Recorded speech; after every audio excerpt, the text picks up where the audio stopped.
নমস্কার স্যার। নমস্কার স্যার। এটা বলো, যখন ব্লাস্ট হয়েছিল তখন কি তুমি এখানে ছিলে? ইয়েস স্যার, আমার সঙ্গে আরো একজন কনস্টেবল ছিল, হরনা। ওর প্রচন্ড আঘাত লেগেছে, এখনো হসপিটালে ভর্তি। তুমি এখানে পৌঁছলে কি করে? স্যার, আমরা নাইট ডিউটিতে ছিলাম, এখান দিয়ে যাচ্ছিলাম, তখনই একটা চিৎকার শুনতে পেলাম। আমরা ওকে দেখতে পাইনি। এখানে পৌঁছে আমরা কিছু করতে যাওয়ার আগেই বোম ব্লাস্ট হয়ে গেল।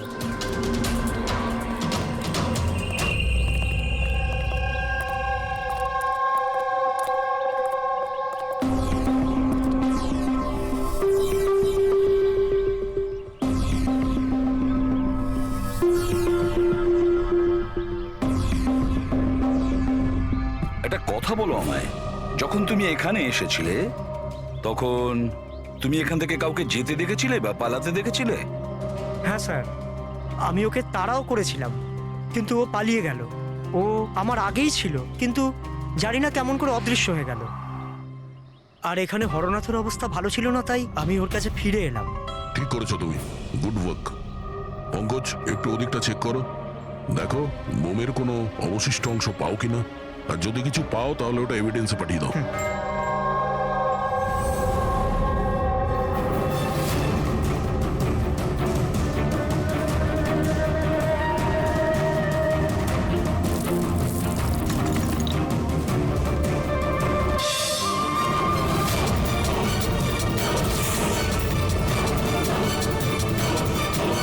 স্যার,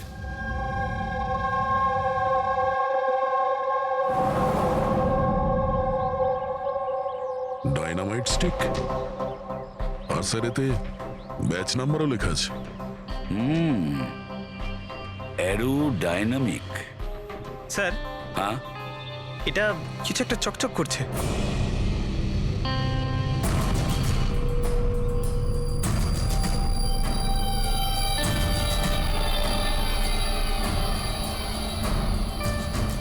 দেখি একটু।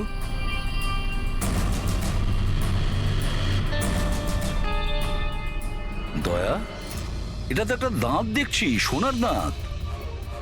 এক মিনিট, আচ্ছা একটু ম্যাগনিফাইং গ্লাসটা দাও তো।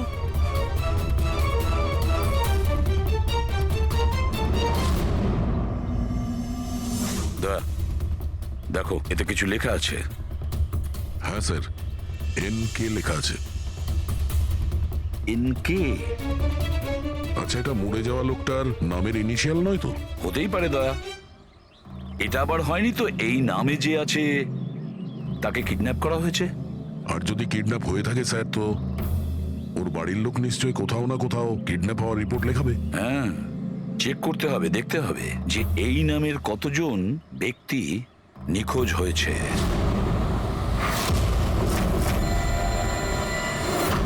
Yes sir. লোকাল পুলিশ থেকে জানা গেছে যে মিসিং কমপ্লেইন্ট নবীন কুমারের। নবীন কুমারের স্ত্রীর সঙ্গে আমি ফোনে কথা বলেছি।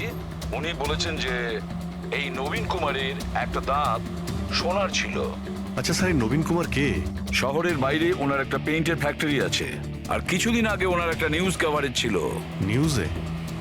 কি ব্যাপারে স্যার? কিছুক্ষণের মধ্যেই জানা যাবে। আচ্ছা দেখো, এই নবীনের বাড়ির ঠিকানা আমি তোমাকে পাঠিয়েছি, আর তাছাড়া ওনার স্ত্রীকেও এই বিষয়ে আমি জানিয়েছি। আর যদি আমার ধারণা ঠিক হয়ে থাকে তাহলে অভিজিৎ, নিশ্চয়ই মিডিয়ার লোক ওখানে তোমার আগে পৌঁছে যাবে। অনেক ঝামেলা আছে, সামলে নিও। ঠিক আছে, আমরা দেখে নিচ্ছি। ইয়া, হ্যাঁ, নবীন কুমারের বাড়ি যেতে হবে। স্যার অ্যাড্রেস পাঠাচ্ছেন। নবীন কুমার মুর্দাবাদ! নবীন কুমার মুর্দাবাদ! নবীন কুমার মুর্দাবাদ! নবীন কুমার মুর্দাবাদ! নবীন কুমার মুর্দাবাদ! নবীন কুমার মুর্দাবাদ! নবীন কুমার মুর্দাবাদ! নবীন কুমার স্যার স্যার স্যার, আপনি কি নবীন কুমারকে পরে, arrest পরে। করেছেন স্যার? পরে বলছি। স্যার, CID পরে আপনারা আমাদেরকে কাজ করতে দিন, প্লিজ। কিছু বলুন না। আপনারা দেখি সরে যান, নিচ্ছেন। যেতে দিন দেখি। সরে যান, সরে যান বলছি। দেখুন, এই সব কিছু বন্ধ করুন আপনারা। দাঁড়ান। নাটক? স্যার, নাটক তো নবীন কুমার রচিয়ে রেখেছে আমাদের এই শহরে। স্যার, ওরা সবাই নবীন কুমার মারা গেছেন। He is no more. এই লোকটা মেরেছে আমার স্বামীকে। খুনি এরা সবাই। এবার বলবে নাকি জেলে ঢুকিয়ে দেবো? বলো, কেন করছো এইসব? স্যার, আমরা মারিনি স্যার। স্যার, নবীন কুমারের রঙের ফ্যাক্টরি আছে স্যার। যেখানে প্রতিদিন 1000 টনেরও বেশি বিষাক্ত আবর্জনা নদীতে ফেলা হয় স্যার। স্যার আমরা তো আন্দোলনকারী, আমরা ওনার এগেইনস্টে আন্দোলন করছি স্যার। বিশ্বাস করুন আমরা ক্রিমিনাল নই, আমরা সোশ্যাল ওয়ার্কার স্যার। মিথ্যে কথা, মিথ্যে বলছে। হুমকি দিয়ে রেখেছিল এই আমার স্বামীকে, রোজ রোজ হুমকি দিত। না স্যার, আমি কোনো ধমকি দিতাম না, সে তো কোনো অন্য লোক স্যার। কারা? কাদের কথা বলছো? স্যার ওরা সেই সব লোকগুলোই যারা সোশ্যাল সার্ভিসের নামে খারাপ কাজ করে, ল ইন অর্ডারের মিসইউজ করে স্যার। স্যার আমি আর আমাদের প্রোটেস্টার্স আমাদের মধ্যে কেউ নয় স্যার। কি ধরনের হুমকি আসতো আপনার স্বামীর কাছে? কি হয়েছিল? এ নাও চা। আরে বাহ, গরম গরম চা। আচ্ছা ওই এনজিওটার কি হলো?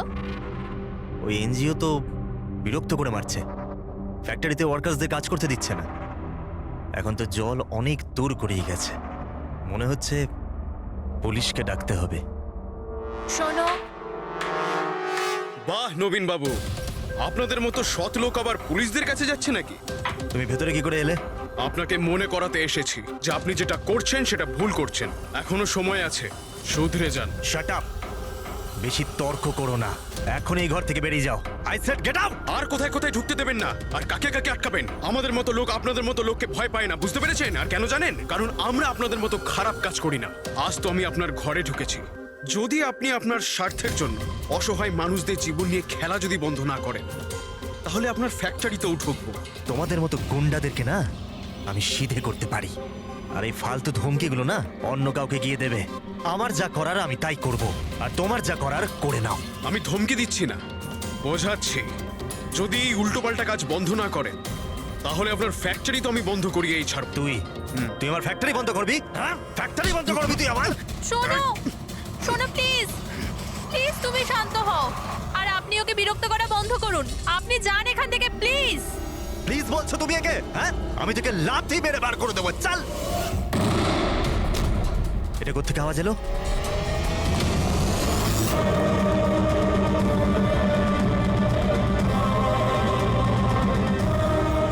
দেওয়ালে লেখা ছিল, শুধরে যাও নয়তো আর বাঁচবে না। আর শেষ পর্যন্ত মেরে ফেললো এরা নবীনকে। এই লোকটা মেরে ফেলেছে আমার স্বামীকে। বিশ্বাস করুন স্যার, আমি সত্যি বলছি, আমি কিছু করিনি স্যার। যে করেছে তাদের কথা স্যার বলো। নিশ্চয়ই, কেন বলবো না স্যার। স্যার ওনার জন্যই তো আজকে আমরা ফেসেছি স্যার। স্যার আমরা প্রোটেস্টার, আমরা সোশ্যাল এনভায়রনমেন্টের জন্য প্রোটেস্ট করি স্যার। স্যার ওরা অনেকটা নিচে নামতে পারে স্যার। চিনতে পারবে তাদের? নিশ্চয়ই, কেন নয়, কিন্তু আমাদের সেফটির কি স্যার? ওরা অনেক খারাপ লোক স্যার। ডোন্ট ওয়ারি, তোমার কিছু হবে না। শুধু নামেই সোশ্যাল ওয়ার্কার ওরা, ক্রিমিনালস ওরা তিনজনে। ক্রিমিনাল? আর এটা তুমি কি করে জানলে? আমি কি, এটা সবাই জানে যে ওদের উপর কতগুলো কেস চলছে। সবসময় ওরা বেলেই বাইরে এসেছে স্যার। ওই মানুষটা নিজেকে পরিবেশের রক্ষাকর্তা বলে, নেচার গার্ডিয়ান। স্যার সবার প্রথমে ওই দিন কর। নবীনের মতো লোকের সব জায়গায় শত্রুই থাকবে স্যার। ওই বলে না স্যার, যেমন কর্ম তেমন ফল। তার মানে হ্যাঁ? কি কি বলতে চাইছো তুমি? কত নিরীহ মানুষের জীবন নষ্ট করেছে ও। হতে পারে তাদের মধ্যে থেকে কেউ বদলা নিয়েছে। তাদের মধ্যে কেউ কেন, বরং আমি তো বলছিলাম যে প্রতিশোধ তুমি নিয়েছো, তুমি ওকে মেরেছো। না স্যার, আমার সাথে ওর কোনো ব্যক্তিগত শত্রুতা ছিল না। আমি ওকে কেন মারবো? কারণ নবীনের কার্যকলাপে তুমি ক্ষুব্ধ ছিলে। কেন? স্যার যদি আমায় এরম কিছু করতেই হতো তাহলে আমি অনেক আগেই করে ফেলতাম। নবীন না জানি কত বছর ধরে আমাদের পরিবেশ দূষিত করছিল। তোমরা নিশ্চয়ই খুব আনন্দ পেয়েছো মিস্টার নবীন মারা গেছে শুনে। অন্য কেউ তোমাদের কাজ করে দিয়েছে কি? না স্যার, আমার ওর প্রতি কোনো মায়া ছিল না, কিন্তু আমি ওকে মারিনি। আমরা কি করে বুঝবো যে তুমি সত্যি বলছো? স্যার যে সময়ের কথা আপনি বলছেন, ওই সময় আমি ইউনিভার্সিটিতে লেকচার দিচ্ছিলাম। আপনি চাইলে ওই প্রফেসর দেশাইয়ের সঙ্গে কথা বলতে পারেন। ওই সময় আমি ওখানেই ছিলাম। স্যার পল্লবী, ওকে প্রায় দিনই দেখা যায় নিউজে কারুর না কারুর সাথে ঝগড়া করতে। স্যার সোশ্যাল ওয়ার্কের ফিল্ডে আপনি যে কোনো কাউকে জিজ্ঞাসা করুন ওর ব্যাপারে, সবাই জানে যে ও কিরকম, ও নিজের টিম দিয়ে কিরকম উল্টোপাল্টা কাজ করায়। হ্যাঁ তো আমি ট্রেড অ্যাকাউন্ট করি, সোজাভাবে বললে লোকে বুঝতে পারে কই।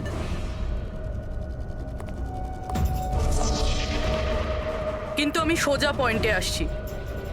আমাদের মনে হয় তুমিই ওকে খুন করেছো। ম্যাম আপনার এটা যদি মনে হয় তাহলে আপনার এবং আমার দুজনেরই টাইম ওয়েস্ট করছেন। ম্যাম একটা কথা, আমি কোনো ক্রিমিনাল নই, কিন্তু আমরা তো এটা শুনেছি যে আপনি রোজই কোনো না কোনো একটা কন্ট্রোভার্সিতে জড়িয়ে থাকেন।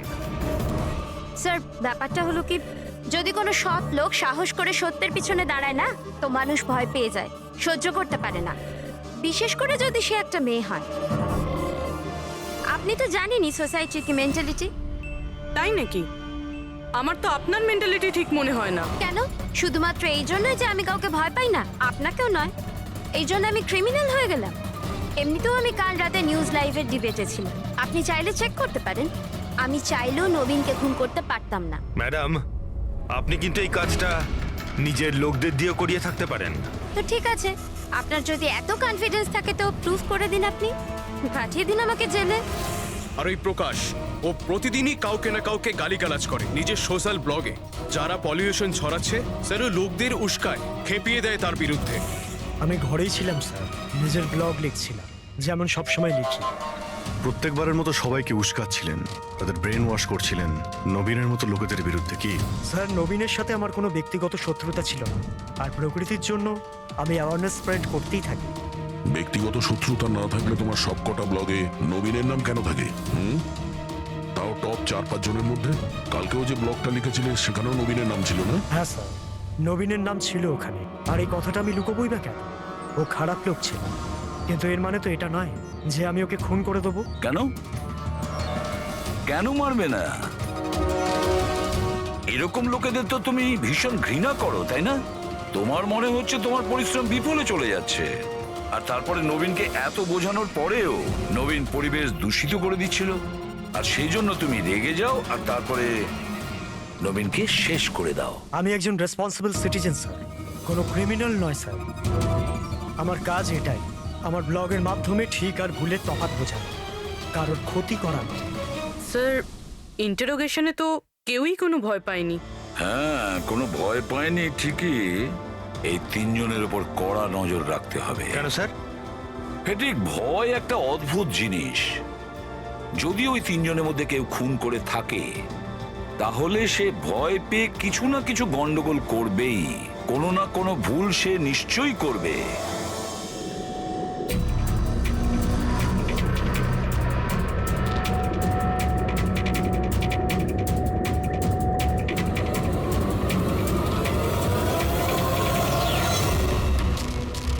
সারিকা, দেখো এটার উপর কোনো ফিঙ্গারপ্রিন্ট আছে কিনা, চেক করো।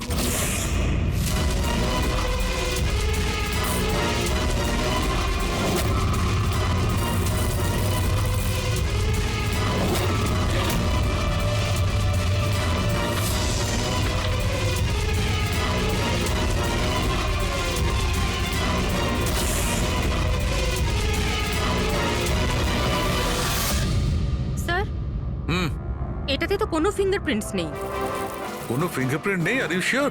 100% স্যার, কোনো ফিঙ্গারপ্রিন্টস নেই, কিন্তু কিছু পার্টিকেলস পেয়েছি। মনে হয় কিছু স্কিন টিস্যুস বা ডেড সেল হবে। Dead cells? তবে এক কাজ করো সারিকা, ওই ডেড সেলস গুলোকে ভালো করে ক্লিন করে রাখো। ওই তো আসবে তো শ্রীমান প্রদ্যুমন, জানো তো সব ব্যাপারেও নাক গলায়, নিশ্চয়ই জিজ্ঞেস করবে। প্লিজ ক্লিন করে রাখো। স্যার, ডায়নামাইটে কোনো ফিঙ্গারপ্রিন্টস তো পাওয়া যায়নি, কিন্তু কোনো একজনের ডেড স্কিন টিস্যুস পাওয়া গেছে, পচা চামড়ার টুকরো। পচা চামড়া? হতে পারে এটা ওই লোকটারই, সেই লোকটা যে লোকটা ডায়নামাইট লাগিয়েছিল। হ্যাঁ স্যার। সালুকে, এই পচে যাওয়া চামড়াগুলোর তুমি ডিএনএ টেস্ট তো করতে পারো, কিছু তো জানা যাবে। বস, পচে যাওয়া চামড়া থেকে ডিএনএ বার করাটা খুব কঠিন কাজ। তোমাকে একটা কথা খুব জোর দিয়ে বলতে পারি, যে লোকটি এই ডায়নামাইটটাকে শেষবার ধরেছে ওর স্কিন ডিজিজ আছে, চামড়ার অসুখ, আর সেটাও খুব গুরুতর। এমনিতে দেখে কিছু বোঝা নাও যেতে পারে, কিন্তু বস এই অসুখটা ওকে ভেতর থেকে শেষ করে দিচ্ছে। তাহলে তো আমরা এর মাধ্যমে ওর কাছে পৌঁছতে পারি। হ্যাঁ, কিন্তু কোনো প্রমাণ তো দরকার। Hello, ACP Bardhaman here. হ্যাঁ বলুন। আচ্ছা, গুড, থ্যাংক ইউ। কে? ডায়নামাইট ম্যানুফ্যাকচারার বলছিল ওরা রেকর্ড চেক করেছে, ওই ডায়নামাইট কোনো খনিকে বিক্রি করেছে ওরা। মানে মাইন সাইট? হ্যাঁ, মাইন্ড সাইট। এবার এটা খোঁজ নিতে হবে এই ডায়নামাইট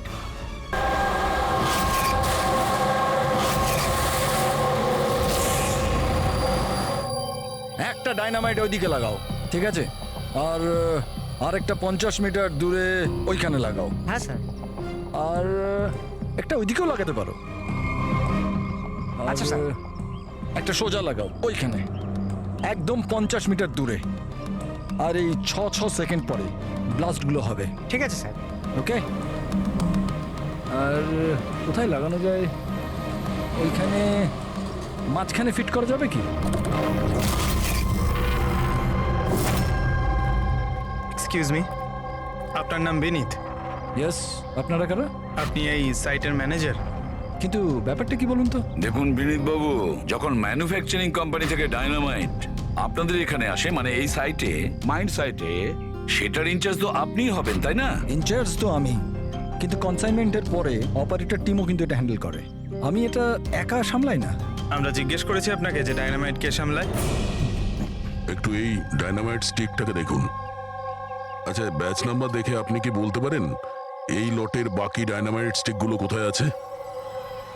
স্যার, এটা লাস্ট কনসেলমেন্টের মনে হচ্ছে, এখনো ব্যবহার হয়নি, গুদামে পড়ে আছে। চলো দেখাও। বিনীত, যখন ডায়নামাইটের কনসাইনমেন্ট এখানে আসে, সেটাকে চেক তুমি নিশ্চয়ই করো, তুমি তো ইনচার্জ, তাই না? হ্যাঁ হ্যাঁ হ্যাঁ, অফকোর্স স্যার। আচ্ছা,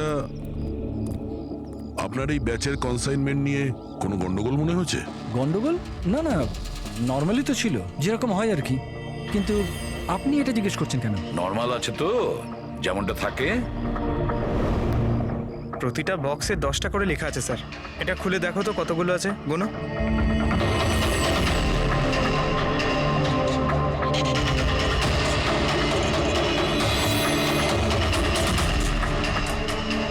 স্যার, একটা সেট কম আছে স্যার। আচ্ছা, এই ব্যাপারটা কি সেটা কি তুমি এখানেই বলবে, না একটু খাতির টাতির করার পরে মুখ খুলবে? স্যার বলছি, আমি সবসময় এই সেটগুলো জেলেদের বিক্রি করে দিতাম বম ফিশিং এর জন্য। মানে ইল্লিগাল ভাবে ব্যবহার করো এটাকে। আর এটার থেকে 6টা সেট আমি ওদেরকে বিক্রি করেছি। যাকে বিক্রি করেছো তাকে চেনো নিশ্চয়ই? স্যার, ও আমার রেগুলার কাস্টমার ছিল না, ও প্রথমবার এসেছিল। আর আমি ওর মুখটাও ভালো করে দেখিনি, কিন্তু স্যার ওর হাতের চামড়াগুলো অদ্ভুত রকমের হয়ে গেছিল, বোধহয় ও অসুস্থ ছিল। এর মধ্যে কাউকে চেনো? না স্যার, আমার মনে হয় না এদের মধ্যে কেউ ছিল। আরো একবার ভালো করে দেখো, হতে পারে ছদ্মবেশে এসছে। না স্যার, এদের মধ্যে কেউ নাই। ঠিক আছে, হয়তো আবার দ্বিতীয়বার দেখা হবে। স্যার, আমার মনে হচ্ছে যে আমাদের ওই লোকেদের লিস্ট বানাতে হবে যাদের এই ধরনের রোগ আছে। জানি ব্যাপারটা খুব মুশকিলের, কিন্তু ট্রাই তো করা যেতে পারে। না না, ট্রাই তো করতেই হবে দয়া। প্রত্যেকটা বড় বড় হসপিটাল আর ছোটখাটো নার্সিং হোম এবং ক্লিনিকগুলোতে গিয়েও খোঁজ নাও এরকম রোগের পেশেন্টের ব্যাপারে। হতে পারে আমাদের ভাগ্য যদি ভালো থাকে, কিছু প্রমাণ আমরা পেয়ে যাব। Sir, let's go.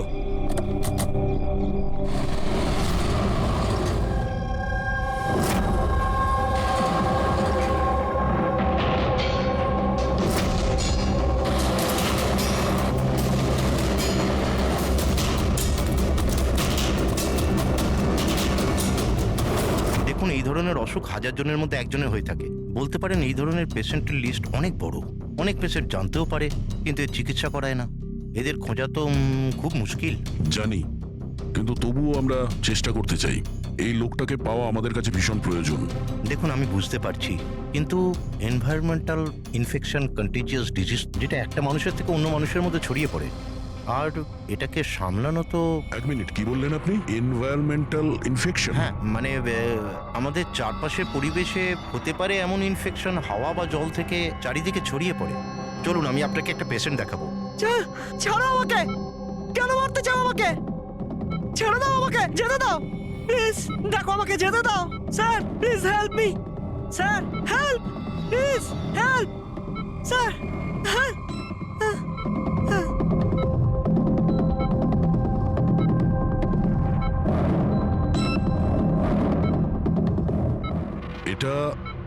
এটা এনভায়রনমেন্টাল ইনফেকশনের কেস। নিউরোলজিক্যাল ইনস্টেবিলিটি এই ধরনের অসুখ সাধারণত পেশেন্টের মাথা ধীরে ধীরে খারাপ করে দেয়।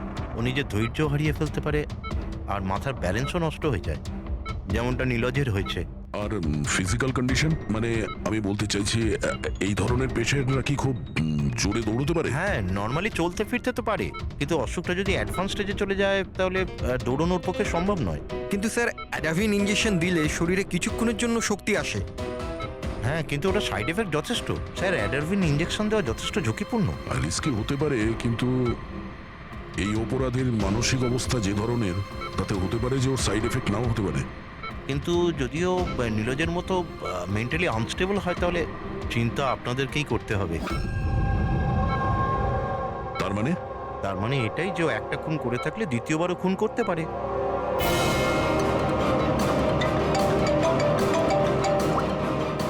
হ্যাঁ স্যার।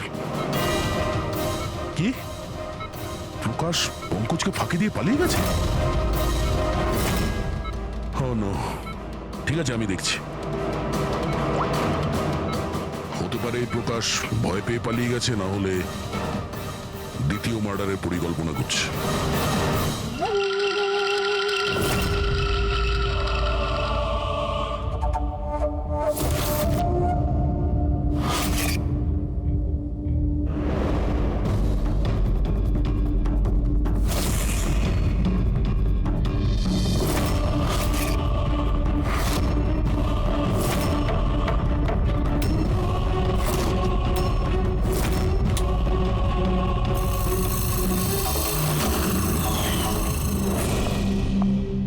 আরে বাবা, আজ তুমি তাড়াতাড়ি উঠে পড়লে। Good morning. এই রইলো তোমার চা, তাড়াতাড়ি খেয়ে নাও, নাহলে ঠান্ডা হয়ে যাবে।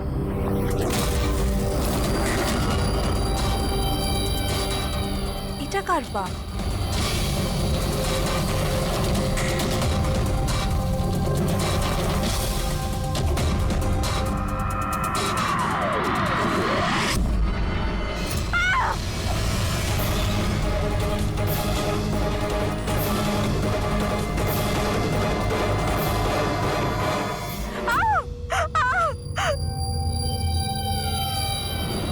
স্যার, আরও একটা মার্ডার। ওই ডক্টর ঠিকই বলেছিলেন, ওই খুনির মাথা খারাপ হয়ে গেছে, ওর মানসিক অবস্থা ঠিক নেই। স্যার, মনে হচ্ছে খুন করার একটা প্যাটার্ন বানিয়ে ফেলছে এই খুনি।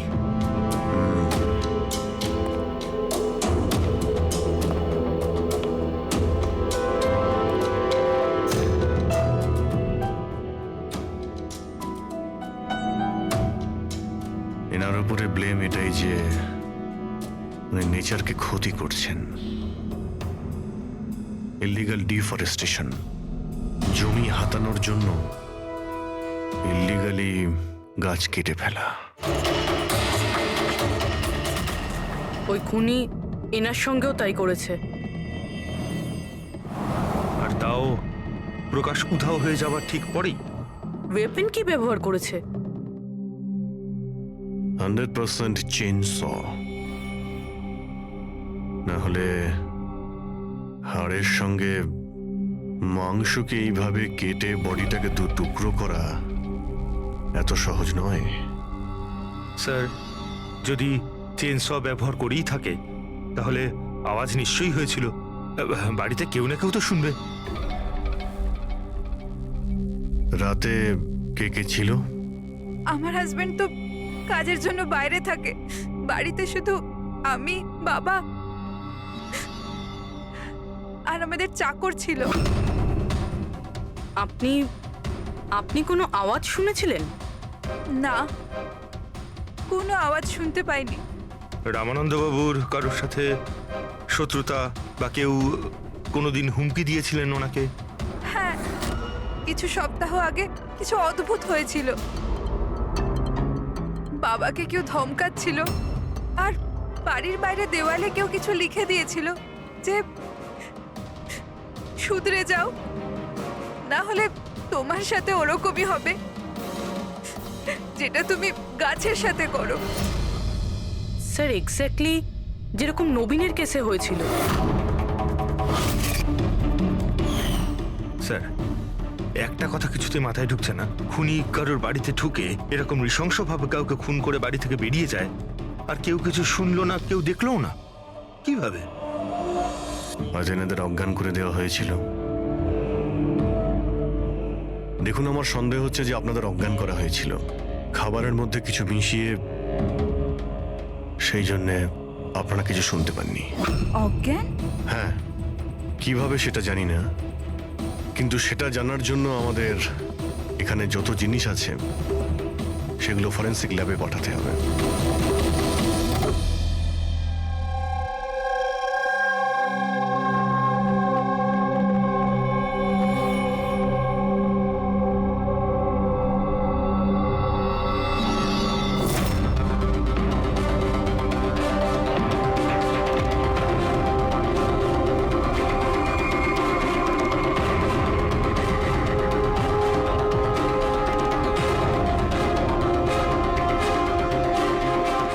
স্যার, বাড়িতে যত রকম খাবার জিনিস ছিল চেক করে নিয়েছি, আর পানিও। কিছুতেই ঘুমের ওষুধ পাইনি। No sedatives. পেলে না? আরো শিওর? অ্যাবসলিউটলি। কিন্তু সারিকা, সবাই তো অজ্ঞান ছিল, তার মানে কোনো মাদক দ্রব্য নিশ্চয়ই থাকবে যার জন্য ওরা অজ্ঞান হয়ে গেছিল। খাবার জিনিসে, পানীয়তে, কিছুতে তো থাকা উচিত। কিসের মধ্যে ছিল?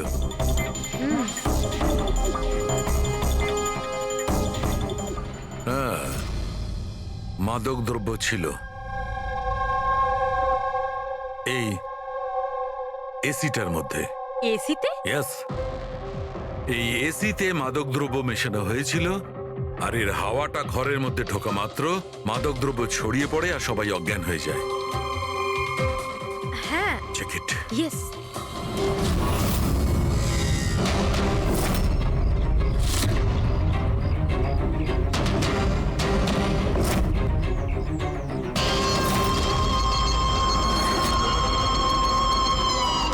দেখো সালুখে, তুমি আন্দাজে ঢিল মারছো না তো?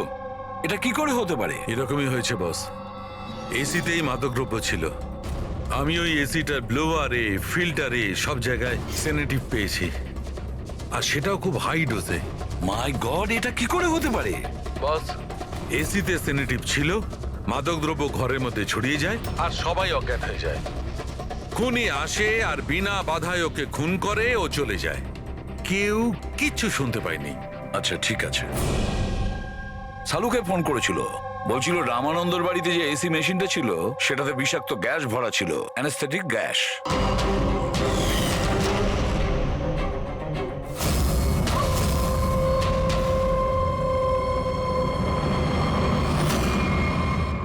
অ্যানাস্থেশিয়া দিয়ে লোকেদের ট্রিটমেন্ট করা হয় শুনেছি।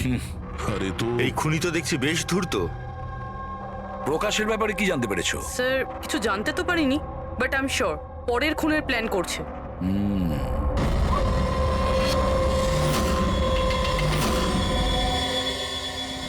কিন্তু খুনি যদি অসুস্থ হয় তাহলে প্রকাশ তো ভালোই দৌড়িয়েছিল। স্যার, এমনটাও তো হতে পারে যে অন্য কাউকে দিয়ে এই খুনটা করিয়েছে। তাহলে ও পালিয়ে গেল কেন? এই শব্দটা কিসের? চলো তো।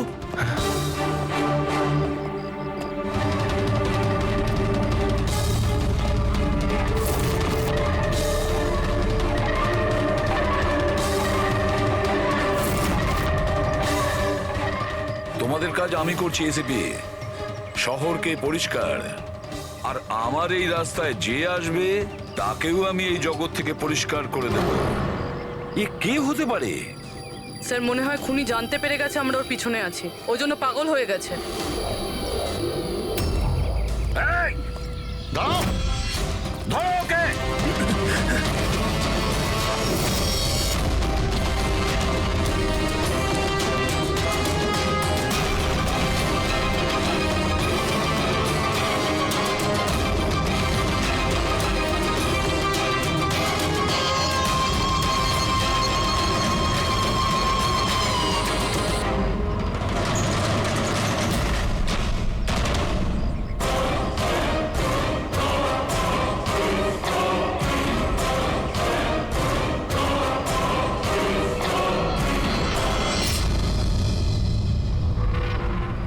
স্যার সিআইডি থেকেই লিস্ট এসছে।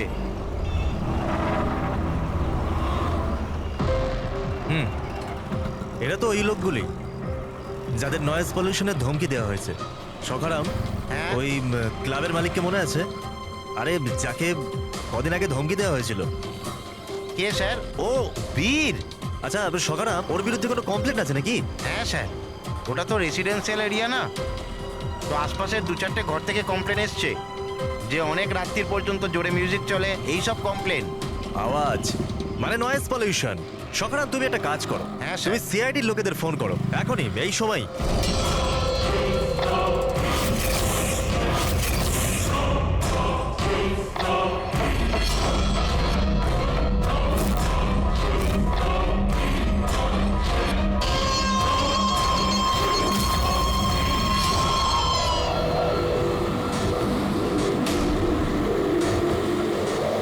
তাড়াতাড়ি করো অভিজিৎ, তাড়াতাড়ি। স্যার আমরা অন দ্য ওয়ে। ও নাইট ক্লাবের মালিক, ওর নাম বীর। কিন্তু স্যার ব্যাপারটা কি?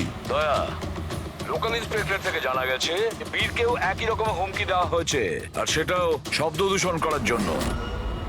সরি স্যার, কিন্তু নয়েজ পলিউশন এটা একটু বেশি হয়ে গেল না?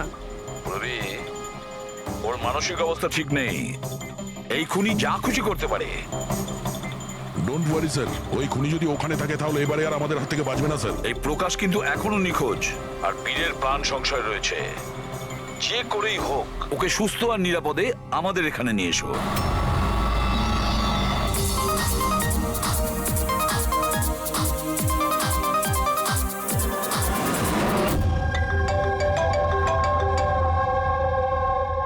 হ্যালো। হ্যালো বীর, আমি এসবি প্রদ্যুমান বলছি, সিআইডি থেকে। সিআইডি? কি হয়েছে স্যার? আমার কথা মন দিয়ে শোনো, তোমার প্রাণ সংশয় রয়েছে। কি মানে? মানে আমাকে কে মারতে চায়? দেখো বীর, যদি তুমি ক্লাবে থাকো তাহলে বাইরে কোনো মতেই যেও না। আমাদের অফিসার্স তোমার ওখানে যাচ্ছে তোমার সেফটির জন্য। আরো একটা কথা, ভিড়ের মধ্যেই থাকবে, লোকেদের মধ্যেই থাকবে, বুঝেছো? একা একদম থাকবে না।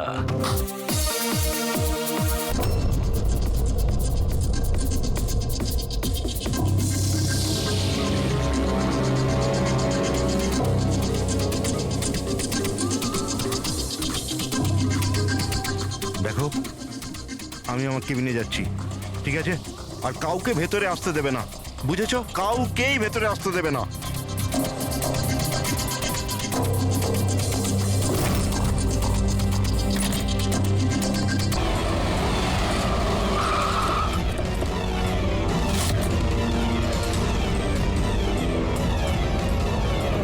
সিআইডি।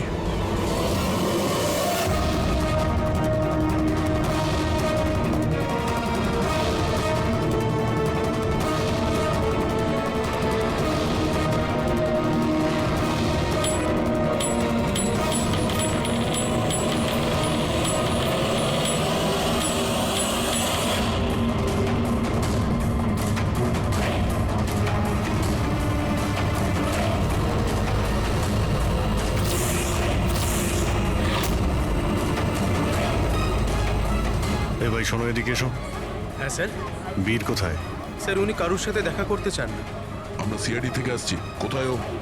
আসুন স্যার।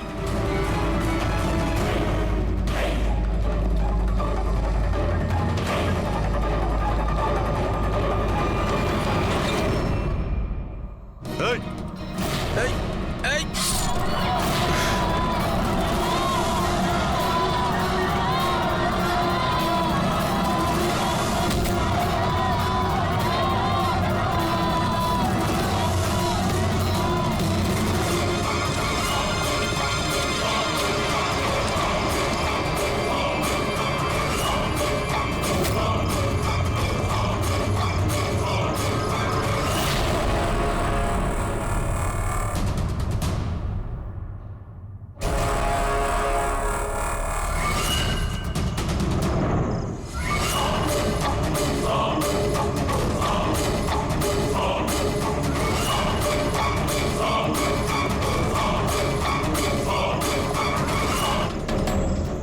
আরে গেল কোথায়?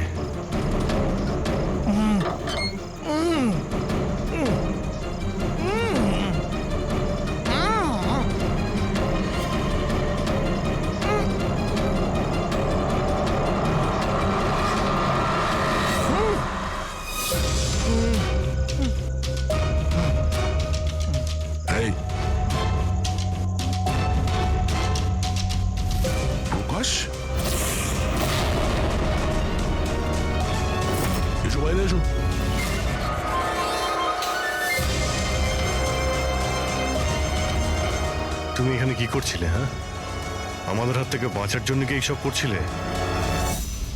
না অভিজিৎ, মনে তো হচ্ছে না। এর হাত পা বাঁধা ছিল, মনে হচ্ছে কেউ হাত পা বেঁধে ওকে এখানে ফেলে দিয়েছে। রবি, এসপি স্যারকে ফোন করে বলো যে প্রকাশকে পাওয়া গেছে, আর ওর একটু ফার্স্ট এড করে দাও। স্যার যাও। চলুন।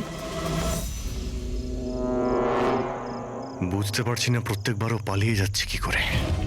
ও কোথায় লুকিয়ে পড়ছে? হয় ও আকাশে উড়ে গেছে, না হলে মাটিতে ঢুকে গেছে।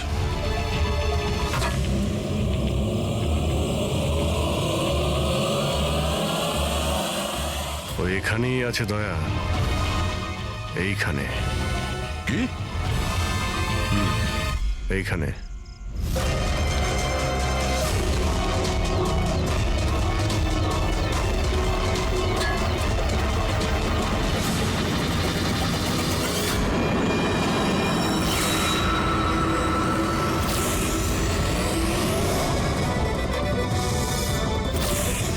বাইরে আয়। কি খুন করার সময় নিজের হাত তো কাঁপেনি, এখন কেন কাঁপছে? জেলে যাবার ভয়? এই অ্যাড্রিনালিনের অ্যাকশন শেষ হয়ে গেছে। হ্যাঁ? যে ইঞ্জেকশন নিয়ে তুমি পালাচ্ছিলে তার কাজ কিন্তু শেষ হয়ে এসেছে। এবার তুমি মুখ খুলবে নাকি মুখ খোলার জন্য একটা ইঞ্জেকশন দিতে হবে? আমি কোনো মজা পাই না ইঞ্জেকশন নিতে। এটা আমার এক বাধ্যতা, যেটা আমাকে নিতে হয়। একটা সময় ছিল যখন আমি শক্তিশালী এবং মজবুত ছিলাম, কিন্তু আমার একদিন খারাপ সময় এলো আর আমি একটা রোগে আক্রান্ত হলাম। ফ্যাক্টরি আর ওখান থেকে নির্গত বিষাক্ত ধোঁয়া আর আবর্জনা, যে পলিউশন ছিল তাতে কয়েক লাখ লোক ইনফেক্টেড ছিল। জানি না রোজ কত পেশেন্ট আসতো। ওদের সাথে থাকতে থাকতে আমিও অসুস্থ হয়ে পড়েছিলাম। এই রোগটা কবে হয়েছিল আপনার? 6 মাস আগে। আর এই 6 মাসে এই রোগ তোমার শরীরের সঙ্গে সঙ্গে তোমার মাথারও ক্ষতি করতে শুরু করে দিয়েছে। তুমি জানো তুমি কি করেছো? হ্যাঁ, আমি কারোর কোনো ক্ষতি করিনি, ক্ষতি করেছে ওরা। হাওয়া, জল সবেতে বিষ মিশিয়ে দিয়েছিল। ব্যাস, তখনই আমি ঠিক করেছিলাম যে লোকেরা আমার এই অবস্থা করেছে তাদের আমি ছাড়বো না। আমি বদলা নিয়েই ছাড়বো। আর সেই কারণে তুমি বিএমসিতে চাকরি নিয়েছিলে, যাতে এই শহরের পুরো ড্রেনেজের নকশাটা তুমি জানতে পারো। তার সুযোগ নিয়ে তুমি ওখান থেকে পালিয়ে যেতে, আর আমাদের মনে হতো যে কোথায় তুমি হঠাৎ করে অদৃশ্য হয়ে গেলে।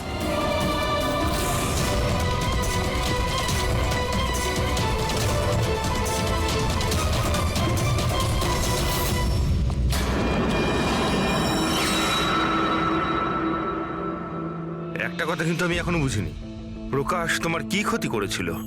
হ্যাঁ, ওকে কেন কিডন্যাপ করলে? ওই রাতে ও ওখানেই ছিল, রামানন্দের বাড়ির বাইরে। ওর বাড়ি জ্বালাতে এসেছিল। ও কিছু করতো তার আগেই ও আমাকে দেখে নিয়েছিল ঘর থেকে বেরোনোর সময়। আর তুমি ওকে তারপর কিডন্যাপ করে নিলে যাতে ও কারোর সামনে মুখ না খোলে। হ্যাঁ, তুমি ওকে মারতেও পারতে, তাহলে ওকে ওকে তুমি মারলে না কেন? আমি বললাম না স্যার, আমার বদলা শুধুমাত্র ওদের সাথে ছিল, যারা আশেপাশের হাওয়া জলকে বিষাক্ত করে তুলেছিল। আমি তো শুধুমাত্র আমার সংসার বাঁচাচ্ছিলাম। আমি কোনো ছোটবেলা থেকে খুনি ছিলাম না। এই দায়িত্বটা তোমাকে কে দিয়েছিল? শোনো, তোমার এই প্রতিশোধের আগুনে এতগুলো লোকের প্রাণ গেছে। এই কাজটা তোমার একদমই করা উচিত হয়নি। খুব অন্যায় করেছো তুমি। আইন তোমাকে কোনোদিন ক্ষমা করবে না। কঠোর থেকে আরে কেউ আছো এখানে? আরে প্লিজ আমাকে বাঁচাও। হ্যালো,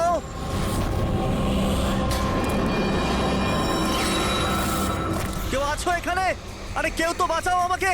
আরে কেউ কি শুনতে পাচ্ছো? আরে কেউ তো বাঁচাও আমাকে। আরে কেউ তো আমার আওয়াজ শুনছো? বাঁচাও।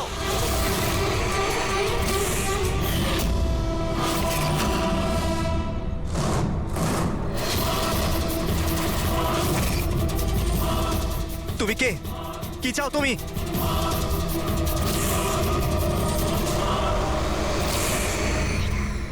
আরে বাঁচাও, বাঁচাও, বাঁচাও আমাকে, বাঁচাও। স্যার আওয়াজ ওখান থেকে আসছে। বাঁচাও আমাকে। আরে কেউ কি আছো? আরে কেউ আছো এখানে? কেউ আমার কথা শুনতে পাচ্ছ? আরে আমার কথাটা তো শোনো, বাঁচাও।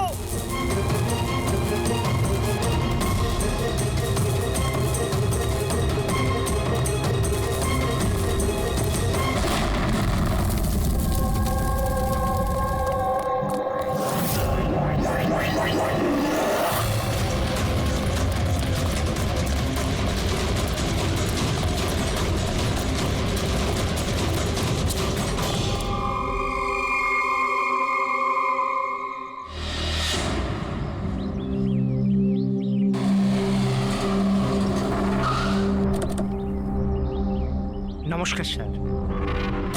নমস্কার স্যার।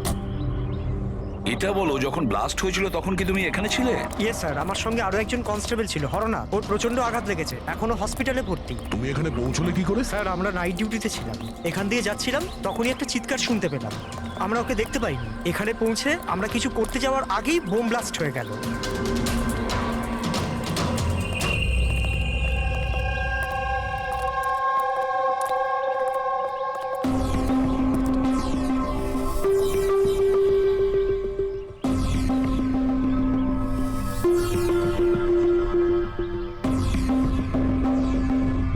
একটা কথা বলো আমায়, যখন তুমি এখানে এসেছিলে তখন তুমি এখান থেকে কাউকে যেতে দেখেছিলে বা পালাতে দেখেছিলে? হ্যাঁ স্যার, আমি ওকে তাড়াও করেছিলাম, কিন্তু ও পালিয়ে গেল। ও আমার